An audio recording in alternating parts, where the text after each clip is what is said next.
Hello everybody, today we're gonna have the Distant War 2, the review of the impressive 4x strategy. Describing a video game is more or less difficult depending on the level of complexity of what object you want to try to tell. In general, in more systems there are, the more difficult it becomes, as much as unless to go and detail them all, because the real risk is to lose the overall picture, which is really matters when you have to account for the experience you have had.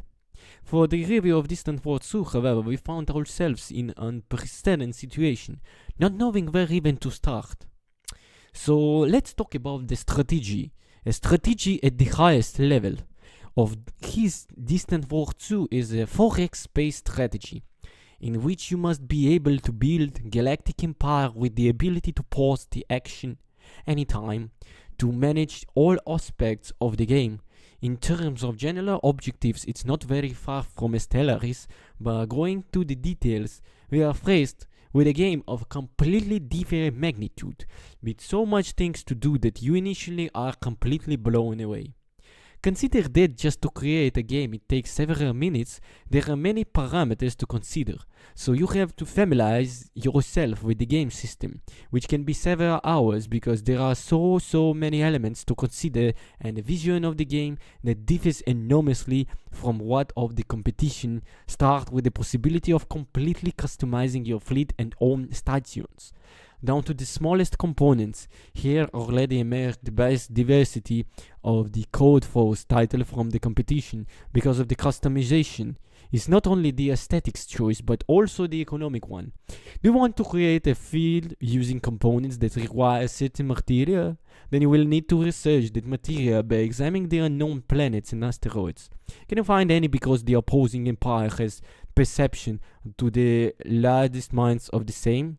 Then you have to buy it on the start, a war of the conquest, with unpredictable results. Do you want to rely completely on the merchants who moreover live their activities independently acting according to the orders of the moment? It is possible to do it, and indeed, understanding the behavior is essential to try. Do you want to think about all two other aspects, this one? Well, just put in the hands of artificial intelligence and you can ignore it for the rest of the game. The same applies to any other sections of the empire, which can be completely automated, including the military one, with the specific functions that can be assigned to each fleet, which therefore will be enough to give the generic orders, for example, set out to conquest certain star systems or the search for the life of the edge of the known universe. Of course, artificial intelligence can have problems, especially in developing over completely strategies.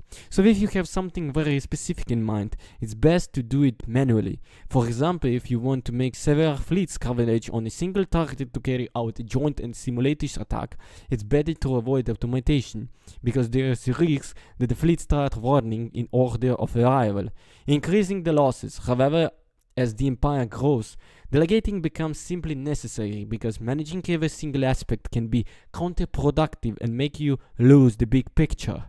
Let's face it, the most prominent element of Distant War 2, the one that will literally adore it some players, it is also the one will become many others in a safe distance. If we had to define it, rather than the strategic 4x, we could call it a strategic Photoshop, in the sense of the game system is so wide, versatile and full of tools that often the player is not called to understand what to do, but simply has explored the means of his disposition to put his wildest fantasies into the practice.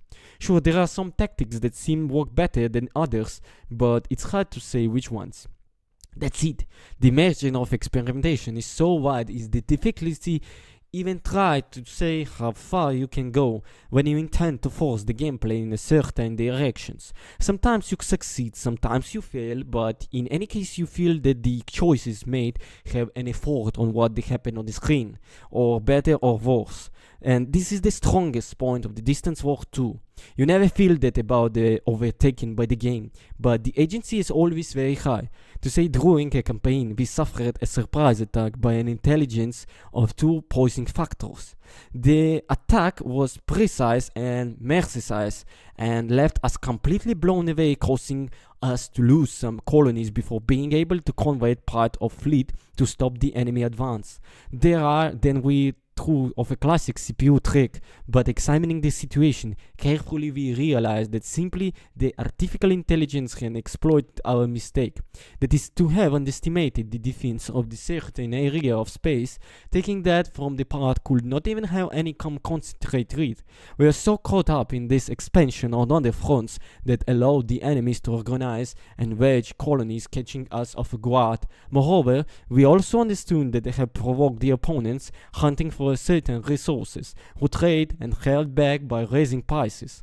So here we are attacked by their rapid fleet, which made us understand how it was advisable to stop the wild expansion to consolidate the territories already colonized.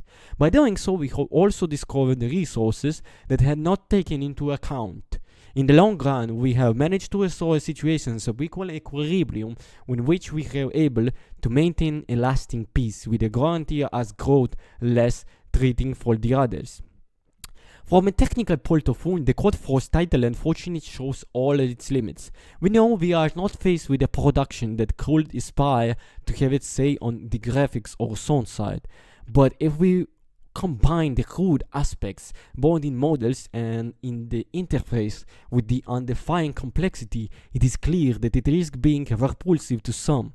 It should be noted that the interface itself has improved compared to the one first capture, but we are still far from being able to call it pleasant.